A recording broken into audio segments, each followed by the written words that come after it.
Detroit Lions. This was kind of cool to see making the rounds. Ooh, from dogs to lions. I like it. Yeah, Shane Sandrock says, what about a service flannel? Service ferret. Yeah, so there is that. Calvin was around Detroit Lions practice number 1, but he had some thoughts on the Jameson Williams situation. Now, I saw this on the rundown, and I like to do this in real time. Mm-hmm. So I purposely did not watch it. I want to hear what Calvin had to say about the Jameson Williams situation. You went through adversity early in your career. You were 0-16. You had played through an injury in year 2. Yeah. Jameson Williams is a guy that's going through some adversity at the start of his career. What advice would you give to him as he embarks on year 2 here with the Lions? Yeah, I mean, we've seen the adversity that he's been through. We're here living with him, and it's unfortunate, but adversity is going to come. It's always going to be adversity, when in anything that you do, even if things are just seemingly going right, there's always going to be some level of adversity, but it's really just how you interact with that adversity. How do you combat that adversity? Do you allow that adversity to, hold you down, or do you push up? Do you thrive? Do you stand back up? So this is all about getting back up. No matter how many times you get knocked down, you just got to keep on getting back up, and you'll find success. It's a great message. And that was Calvin Johnson with our own Ryan Ermanni from The Final Word, 2 to 4 here with Braylon Edwards on Woodward Sports Network.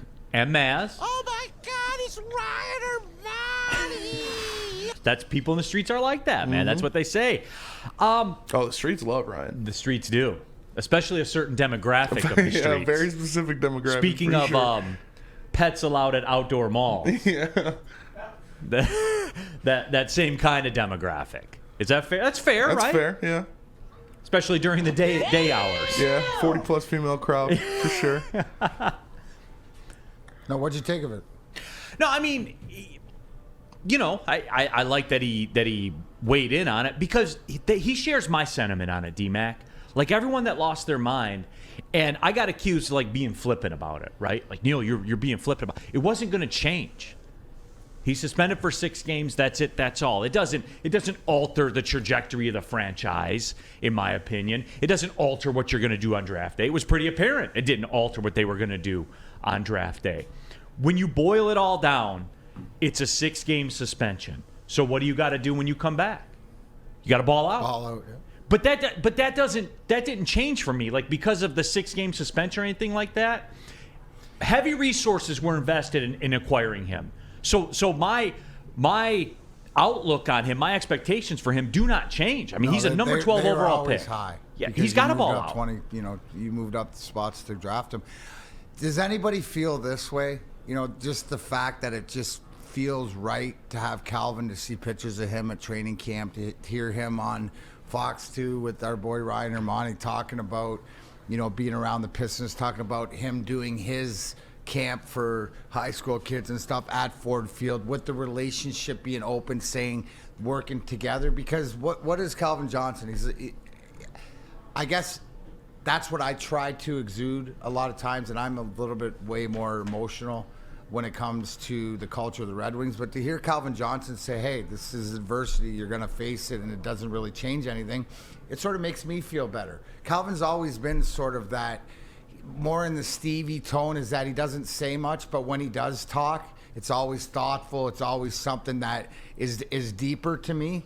So the fact that he's sort of as much back in the fold that he is, just being around and talking about it and being there, hopefully, if Jameson Williams has questions about adversity, because, yeah, Calvin's a prime example. We forget, injuries early in his career, that he had to face adversity, let alone all the stuff throughout. So this made me feel better, the fact that, and it shows that Calvin's engaged.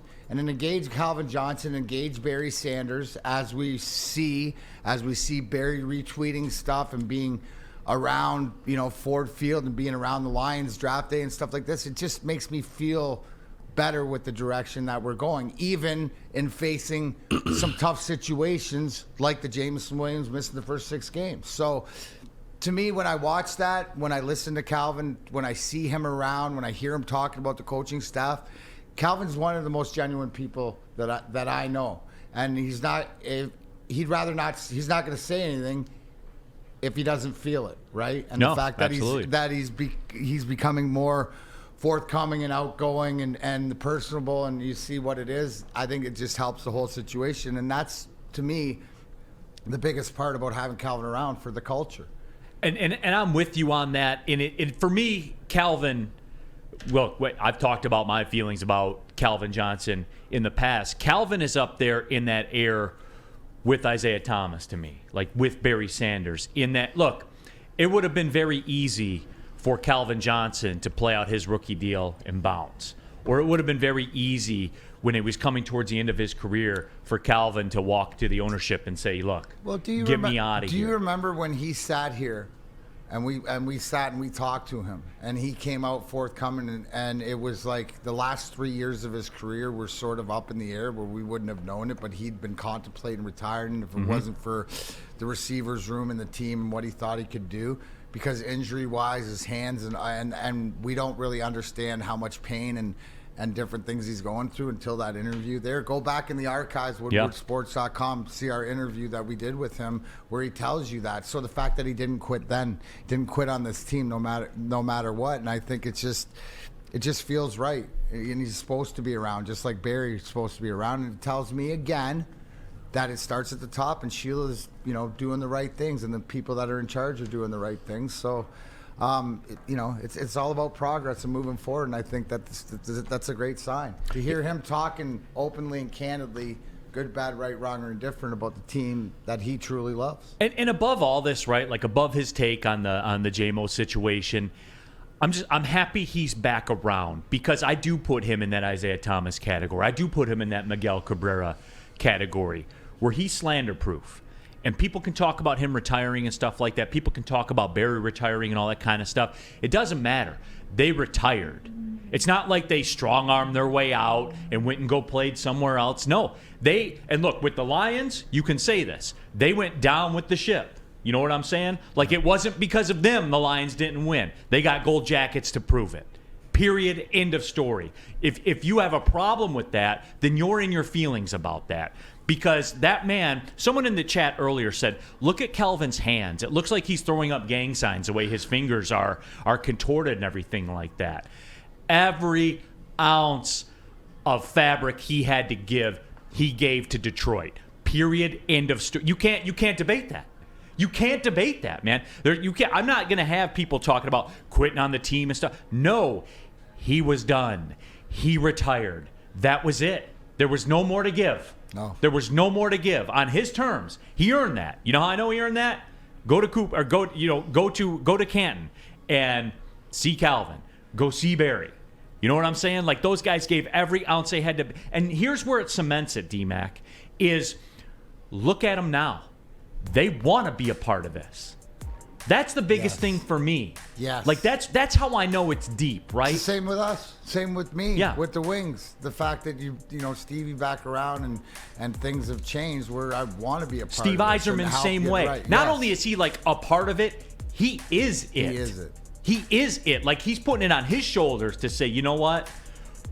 I'll save this franchise. Yeah. Again. And then the rest of us come back in because look at all the guys that are in charge of getting it right on the ice. Because that with shit the doesn't team. change, does it, And then D-Mac? for me, it's getting it right off the ice. Yeah. The best part is I have nothing to do with the team. That doesn't change, does it? When 19 walks in, you walk in behind them. Absolutely, always. I'm, meat rider, whatever. Doing it for years. Self-admitted Steve Yzerman, meat rider. Years. Hey, you know what? What are you gonna do? We all are. We all are.